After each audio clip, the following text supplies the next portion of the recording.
Hello, Williamsville East, and welcome back to the Bonfire. I'm here today with Mr. Raskopf. Mr. Raskopf, how are you doing?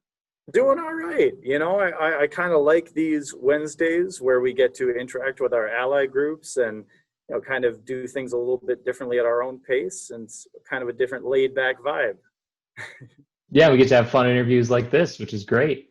which I'm Um, happy to be here. Thanks for inviting me. awesome. So first of all, I just want to get started. This week, when we're recording this, is our first week back to in-person instruction. We've had 2 days so far. How do you think it's went, and how have you adjusted to teaching students that are both there in person as well as online simultaneously? Yeah, so I think, obviously the jury is still out long term how this has gone, but it's been so wonderful to see people in the building again. I think if you ask any teacher, they'll tell you that what they love the most about the job is interacting with people. And it's been so good to interact with people again. This morning in my ally group, I actually got some really great feedback from a variety of different students about how they think it's going.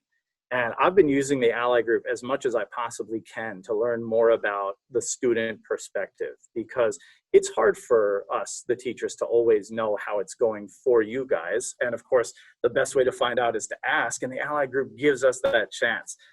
So I feel like I was trying my best to engage both the in-person and online cohorts at the same time. And having multiple cameras set up helps that, because then they have a better chance to see the whole room and a better Mhm. chance to see me and to see. I had their voices over the speaker. I had their faces up on the board, which I heard from ally groups today made some students self-conscious a little bit. Having their face up there made them actually less likely, a little more reluctant to participate. But the reason I put those up there is because I don't want the people in the room to forget that those remote students are part of our class. They are part of our community, right? But what I didn't think about that I learned just this morning was it is really disorienting when a teacher walks out of frame. And of course, even with my two cameras set up, there must have been moments where I was walking out of frame. And so it's so great to hear the student perspective about these things. When the teacher suddenly disappears, it's not something you're used to. It's never happened before in your educational experience. So I feel like it's gone well, but as always, there are things we can and will have to learn and adapt to.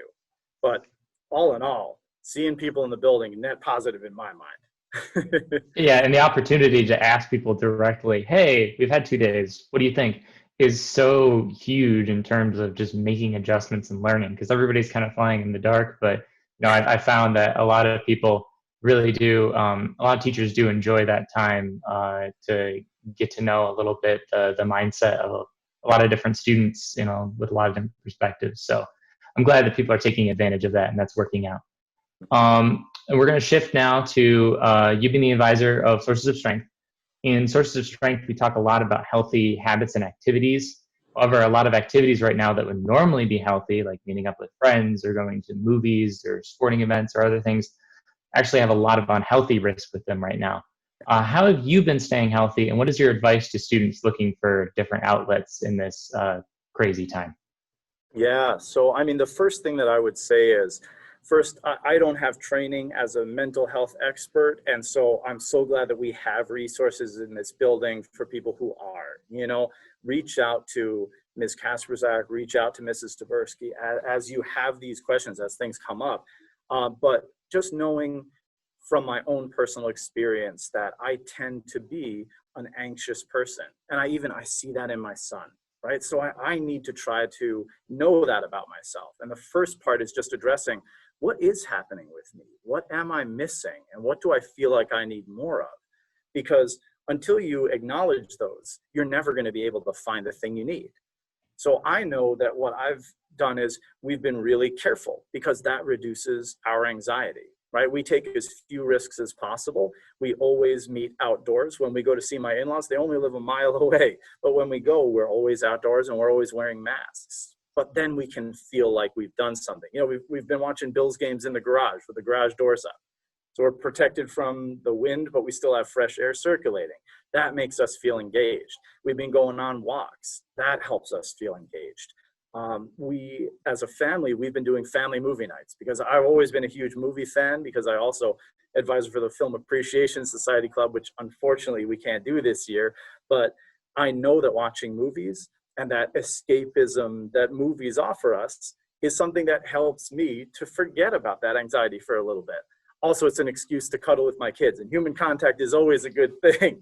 I would also say, you know, I know that the weather is getting bad, but we're a hardy people here in Buffalo, right? Get yourself outside. I know to me that makes me, you know, it even touches into the spirituality realm of the Sources of Strength wheel, because it just connects me to something larger than myself. And I know when I take a walk outside, getting that fresh air, getting moving, it makes me feel so much better than if I were to just sit inside. So you got to find what works for you, but you know, don't be afraid to go outside just because the weather's getting bad. We can take it. Yeah, it's great to hear, because me too, being quite anxious and trying getting in your own head a little bit. There are healthy ways to, you know, try to think about something else, or trying to not necessarily ignore what's happening, but, you know, take a break. And right now, you know, being on the computer all the time, especially people that are fully remote on the computer all the time, it's important to take breaks. And it's important to take breaks from, you know, your things that are so like closely attached to your personal life, and maybe watching something or listening to something and going outside. We're all working on that. Yep. For this year, even Sources of Strength is behaving a little bit differently this year. What is the main initiative that you're hoping Sources of Strength is being able to pursue this year in this mostly remote format? Yeah, I mean, we have already hit up against some roadblocks to things that we were hoping we might be able to do. And we just can't, because of the world we are in right now. You know, sometimes guidelines stand in the way. We can't get big groups together. Even for outdoor events, we cannot have big groups congregating.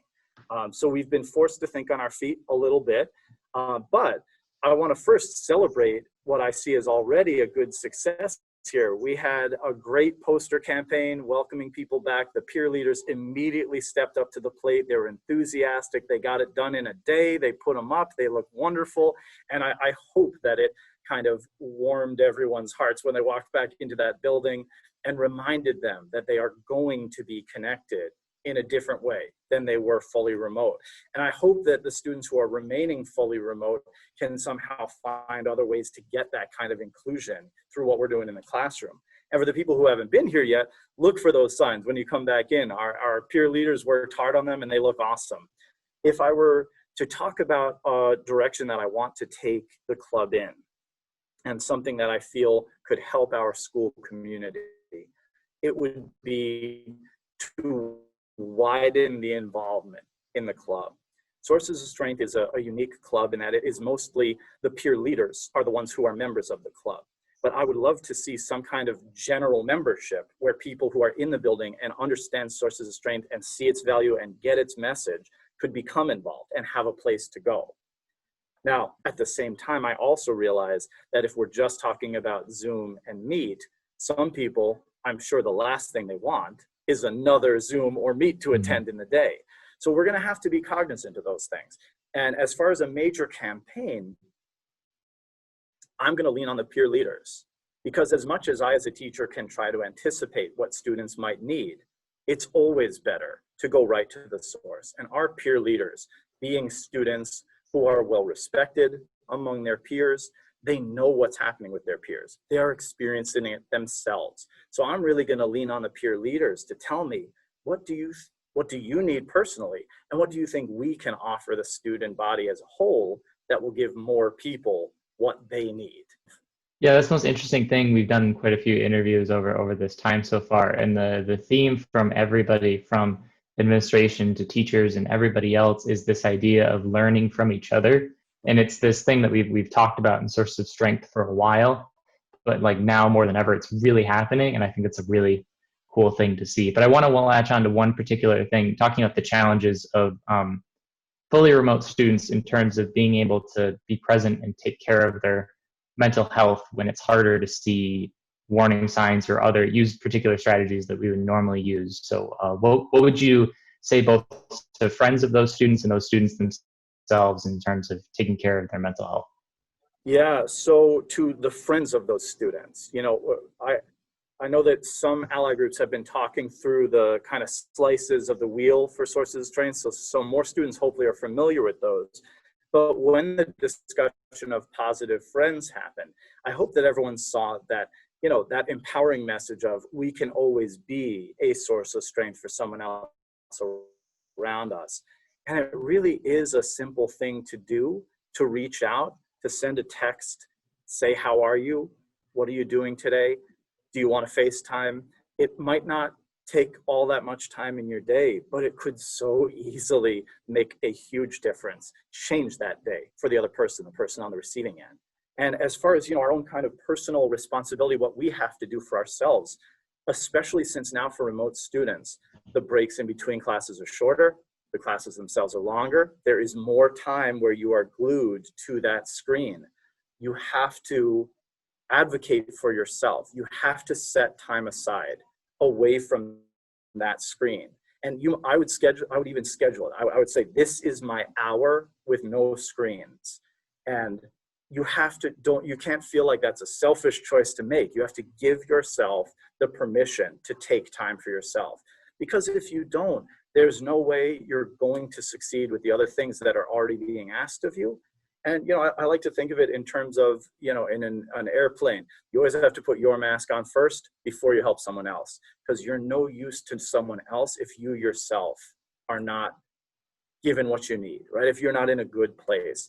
So please set aside that time to take care of yourself, find some kind of healthy activity, whatever that is to you. But try to dedicate it to positive friends, to family support, to healthy activities. If you think about those elements of the sources of strength wheel, whatever you can do to kind of feed yourself, it will help you in the long run, and it will be easier to do those other things that you have to do, because you will have done something for yourself already. So I strongly urge everyone to schedule that time. Right, of course. I had a lot of success doing that. So it's good to hear you reiterate things that I've been telling other people and I'm hearing myself. So that's great to hear. We always try to end on a little bit more of a fun note. So I'm going to ask an English teacher's bread and butter. What books have you been reading lately?